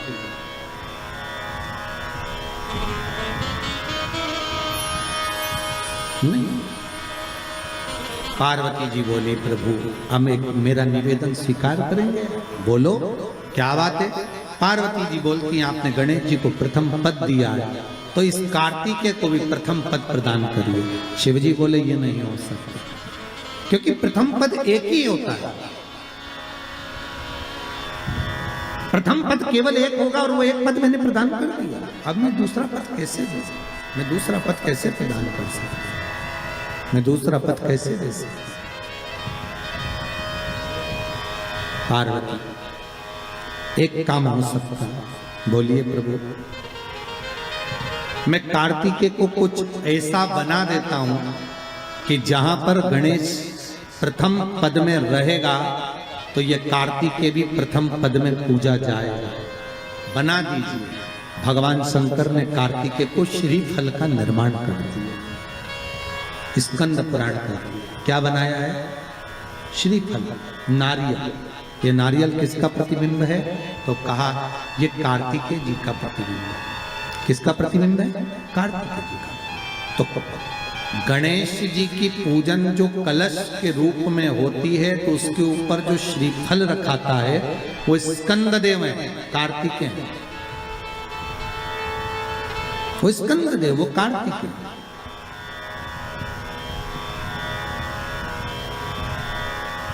जो रखाया गया फल है वो कार्तिकेय का प्रतिबिंब है। अगर प्रथम में गणेश पूजाएगा तो ये कार्तिकेय पूजाएगा। इसलिए श्रीफल महाराज, श्रीफल कार्तिकेय का प्रतिबिंब है।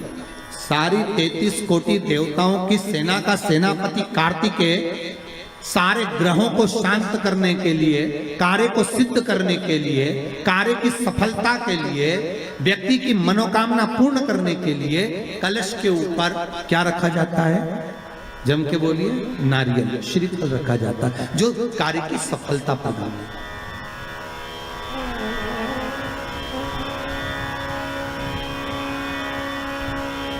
सबसे पहली नवरात्रि का व्रत किसने किया? उत्तर दीजिए।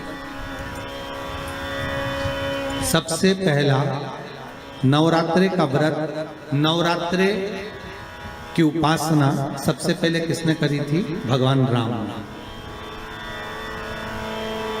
अश्विन के नवरात्रे में भगवान राम ने 9 दिन तक कलश की स्थापना कर लंकाधिपति रावण को मारने के लिए मां जगत जननी की आराधना करी। भगवान राम ने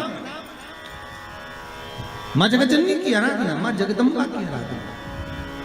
और कहते हैं मेरे राम ने प्रतिदिन मां आद्यशक्ति को निमंत्रण दिया और मां जगत जननी से विनती निवेदन कर कहा कि आपको प्रतिदिन आना पड़ेगा। इसलिए देवी भागवत में लिखा है कि नवरात्रे में एक दिन, जैसे प्रतिपदा है, पहला दिन है तो एक कन्या का पूजन करो, द्वितीया है तो 2 कन्या का पूजन करो, तृतीया है तो 3 कन्या का पूजन करो, चतुर्थी है तो 4 कन्या का पूजन करो, पंचमी है 5 कन्या का पूजन करो, छठ है 6 कन्या का पूजन करो, सप्तमी है 7 कन्या का पूजन करो, अष्टमी है 8 कन्या का पूजन करो, नवमी है, जम के बोलो, 9 कन्याओं का पूजन करो।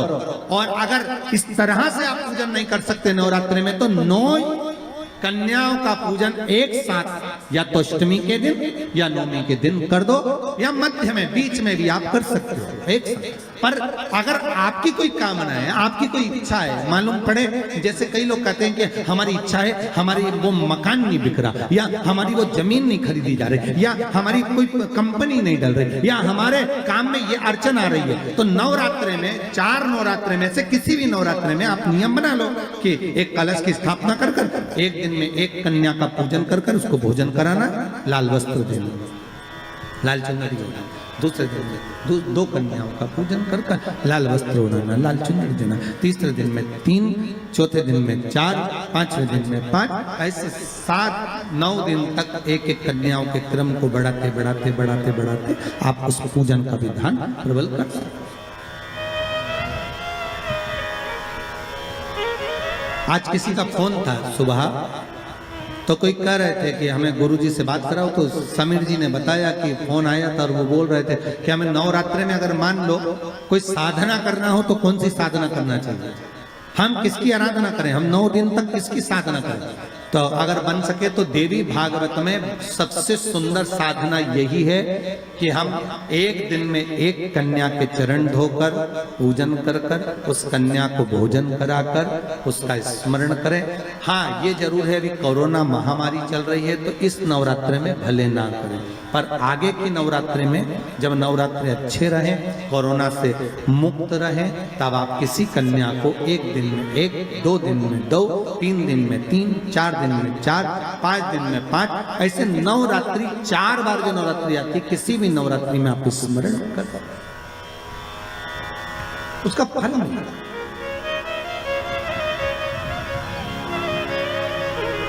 उसका फल होगा।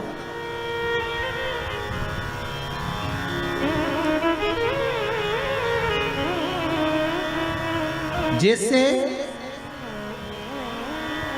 बेलपत्री का किया गया दान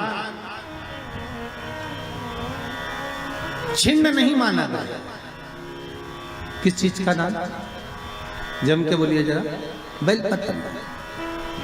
बेलपत्री का किया गया दान छिन्न दान नहीं है, समाप्ति नहीं होती। बेलपत्री अगर आपने कोई आपसे कहा जी तुम्हारे यहाँ बेलपत्री लगी है, जरा 8-10 दे दोगी क्या? बिल्कुल।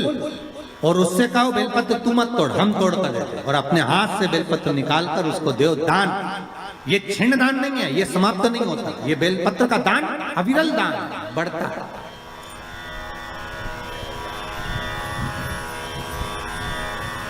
सुख का भान करता है। ये छिन्न होने वाला नहीं अभी।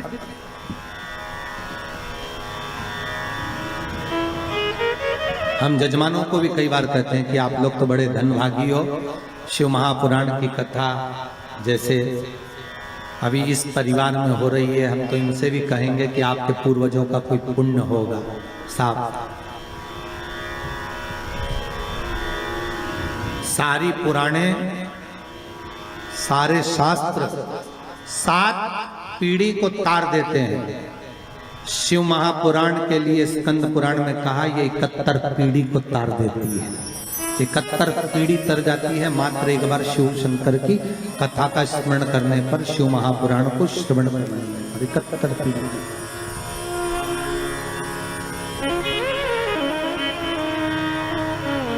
उज्जैनी में कभी आप लोग जाएं उज्जैन तो ऋण मुक्तेश्वर महादेव के मंदिर की दीवार पर लिखा हुआ है कि 71 पीढ़ी को तारने वाली होती है शिव महापुराण की। वो तो बघेल परिवार का ना जाने कौन सा पुण्य प्रबल हुआ होगा साहब। हम तो कहते हैं इनके माता पिता के भी पुण्य और माता पिता के भी माता पिता के पुण्य, दादा परदादा के पुण्य की गुल्लक भराई होगी, तब जाकर इन माता पिता के पुत्र और पुत्र वधू, बहू और बेटे इस शिव महापुराण की कथा को करवा रहे हैं। भगवान की कहीं कृपा हुई तब जाकर ये कथा हो रही। ये भगवान की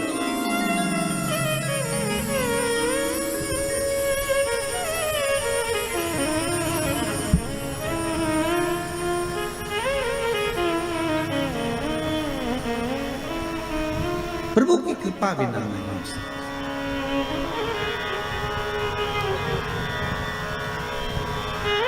करुणा सागर करुणा करा है तो प्राप्त हो। कथा आती है देवराज नाम का ब्राह्मण था। ब्राह्मण पर कर्म छोड़ दिया था, ब्राह्मण का कर्म से वंचित था।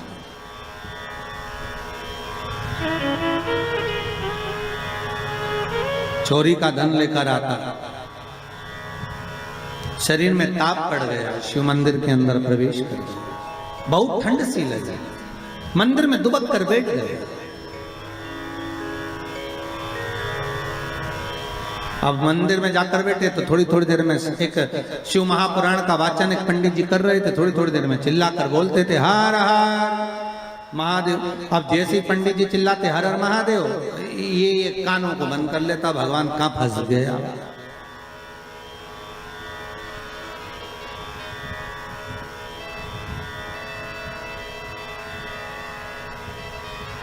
अच्छा, कोई शिव महापुराण की कथा भी पुराण की कथा ही है। शंकर की कथा में जितने भी आते हैं सब गणों से कम थोड़ी ना। शंकर बाँचने, शिव पुराण को बाँचने वाले भी शिव और शंकर के साथ रहने वाले भी गण ही हैं। और जितने श्रोता वो भी शंकर ही हैं, तो सब शिव का ही तो स्वरूप है। अब इनको साधना, फिर कथा रस तत्व को श्रवण करना।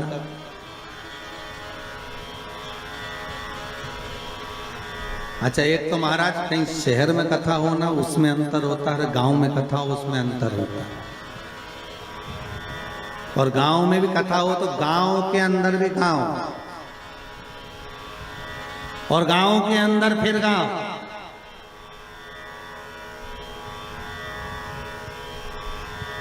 और फिर वो पांडे तारा, और उसके अंदर फिर कथा, वो भी शंकर की। अच्छा, जितने लोग आ रहे होंगे ना तुम लोग बाहर से गाड़ियां ले लेके तुम सोच तो रहे होगे कहाँ कथा रहा। अच्छा, पहले रानीगंज पहुंचो, रानीगंज से फिर पांडे तारा पहुंचो, फिर पांडे तारा पहुंच के कथा ढूंढो, हो कहाँ रही। तुम किसी को मत ढूंढो, तुम तो बघेल को पकड़ इनको कथा हो ढूंढो। शिव की कृपा है, शंकर की। अब देवराज धन लेकर बैठा तो था, पर कथा में मन नहीं लग रहा था उसको। तो महाराज जैसे ही बोले ना हर हर महादेव, तो इसको आए गुस्सा। अच्छा, कोई पुण्य भागी होता है ना, जिसके मन में भगवान की भक्ति का प्रतिबिंब होता है ना, उसको कथा में बड़ी रुचि आती है, उसका मन कथा में लग जाता है। और जिसके भीतर पाप भरा होता है ना, बस उसको तो अगर भजन भी कहा है, कोई कथा भी सुना है, तो भी मन नहीं लगे। बताओ, नींद आ रही है तो। अच्छा, तुम भी कम थोड़ी ना कथा में आए होगे, उससे पहले चाय डकार के आए होगे, निपटा के चाय माय पी के तैयार मैयार होके, सौंफ सुपारी सब खा के बैठे, फिर अलमस्त होके फिर कथा में बैठे। कोई तुम साधारण हो? हाँ?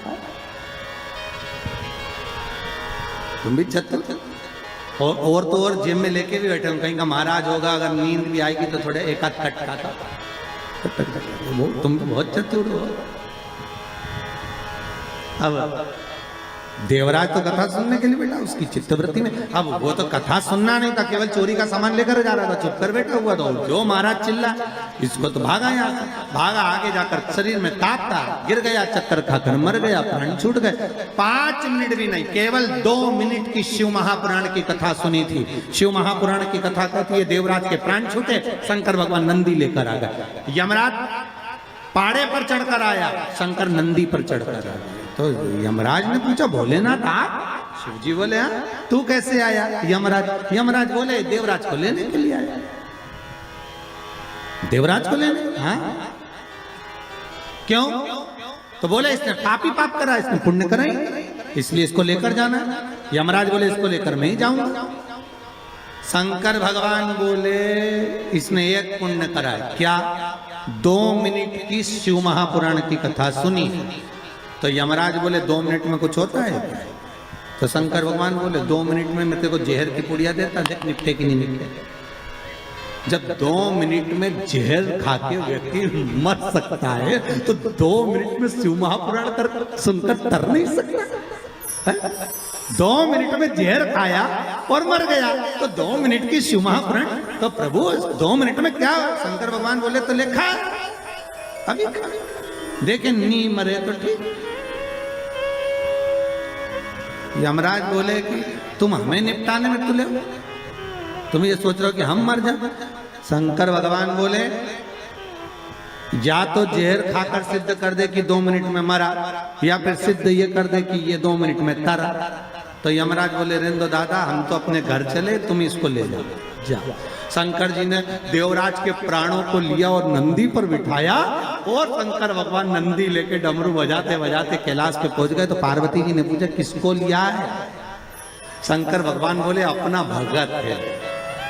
पार्वती जी बोली, इतने कम है पांडे तारा, ये ढेर, ये इतने कम थे और पकड़ के लिया है। शंकर भगवान बोले, ये तो मेरे भगत है। जो शंकर की कथा को श्रवण करता है, शिव महापुराण को दिल से सुन लेता है, शंकर कहते हैं वो बैकुंठ नहीं, शंकर कहते हैं मेरे कैलाश पर हमेशा रहता है, मेरे साथ में रहता है। वो सहज कहाँ हो सकता, ये मेरे अपने।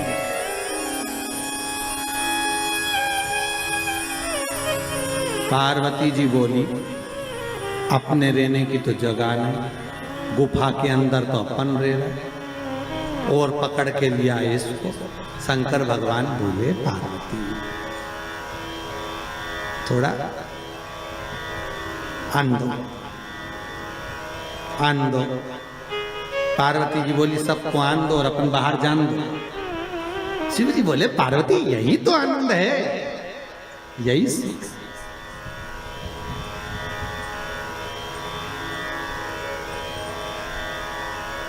पहले ऐसा होता था, आप लोगों को तो मालूम है कि नहीं मालूम, पर गांव में तो पहले ऐसा था, हमारे शहरों में भी था कि मेहमान आते थे, वो अंदर सोते थे और घर के लोग बाहर।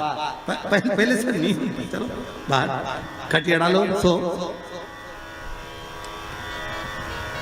देवराज समय आया, आगे वर्णन आया। महाराज शिव महापुराण की कथा कहती है, एक बिंदुक नाम का ब्राह्मण, वो भी अपने कर्म से वंचित था। महाराज वो भी अपने कर्म से, इसकी पत्नी का नाम था चंचुला देवी, और चंचुला देवी जो पति के प्राण पानी में डूबने से चले गए, बिंदु चंचुला शंकर की कथा सुनकर उसने भी अपने प्राणों को त्याग दिया। शिव जी के पार्वती की दासी बनकर रह रही थी, मन में शंकर की रुचि भाव था। पार्वती जी ने पूछ लिया, तुम मौन क्यों? मुझे कथा सुना। पति का मुक्ति हो जाए, पति का मोक्ष हो जाए, प्रेत योनि से छूट जाए, उसके लिए क्या करा जाए? पार्वती जी ने कहा, शिव महापुराण की कथा करवाओ। तुम रुका जी को जाकर निवेदन करा। तुम रुका जी ने शिव पुराण की कथा का रसास्वादन कराया। आपको फिर निवेदन करूंगा, ये तुमरु का नाम कोई साधारण नहीं।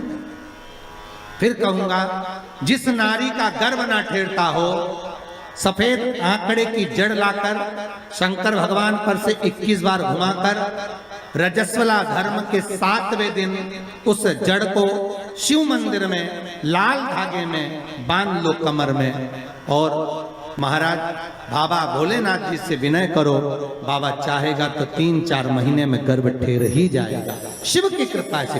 तुमरुका जी का नाम लेकर सफेद आंकड़े की जड़ को जो बांध लेता है उसका गर्भ ठेर जाएगा। भगवान तुमरुका नाम कोई साधारण नहीं है, कई रोगों को मिटाने वाला नाम है तुमरुका जी का। कल की कथा में सुनेंगे कि नवरात्रि के तृतीय दिन तुमरुका जी के नाम से चावल कहाँ छोड़ना चाहिए और उसका क्या फल है, कल कथा में स्मरण करेंगे तुमरुका। शंकर और पार्वती स्वतः बने हैं, ईश्वर जी और गोरा जी, और कथा सुनने के लिए गणगौर बनकर भगवान जा रहे हैं भाव भक्ति से। स्वयं तुमरुका जी ने जब कहा कि कथा का रसास्वादन, कथा का रस कौन श्रवण कराए, तुमरुका जी ने कहा कथा तो मैं सुना दूंगा पर कोई जोड़ा चाहिए शिव महापुराण की पूजन के लिए। तो शिव पार्वती स्वयं जोड़े बनकर सामने आए हैं, ईश्वर जी गोरा जी बनकर। यही ईश्वर जी गोरा जी का स्मरण रहा। शंकर और पार्वती स्वयं शिव पार्वती ईश्वर महाराज शिव महापुराण की कथा कर रही है। अभी जो ये इधर के जो 16 दिन जाते हैं, 16 दिन तक शंकर और पार्वती ने श्रृंगार किया है, इसलिए नारी के 16 श्रृंगार हुए और पुरुष के भाव में 16 संस्कार हुए। 16 दिन तक भगवान शंकर पार्वती सुंदर रूप को धारण करते हैं, आनंद स्थापित करते हैं, और ईश्वर जी गोरा जी बनकर शिव महापुराण के यजमान बनकर कथा का रसास्वादन करते हैं। इसी भाव से आज की कथा को यहाँ विराम की ओर लेते हुए सुंदर आनंद से आरती का क्रम धारण करेंगे। सभी श्रोता भाई बहन जो भी शिव महापुराण की कथा को टीवी चैनल के माध्यम से, फेसबुक यूट्यूब के माध्यम से श्रवण कर रहे हैं, सभी को नूतन वर्ष की, इस नए वर्ष की बहुत बहुत बधाई हो। आपके जीवन में ये आनंद संवत्सर एक नया आनंद लेकर आए और आपके जीवन को सुखमय बनाए। हर हर महादेव, हर हर महादेव।